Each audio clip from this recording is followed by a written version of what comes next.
In the course, we went over how to register a domain name, set up web hosting, install WordPress, and then we customized the site quickly using WordPress.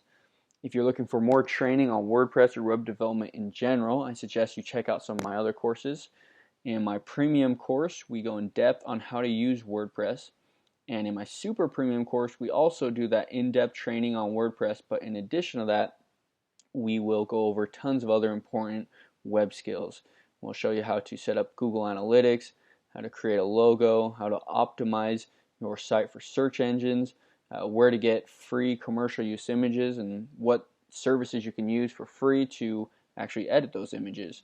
And this premium course is about 10 hours of content and over 100 video lectures, so it's very comprehensive and in-depth. And you can get a discount for these two courses in the last lecture.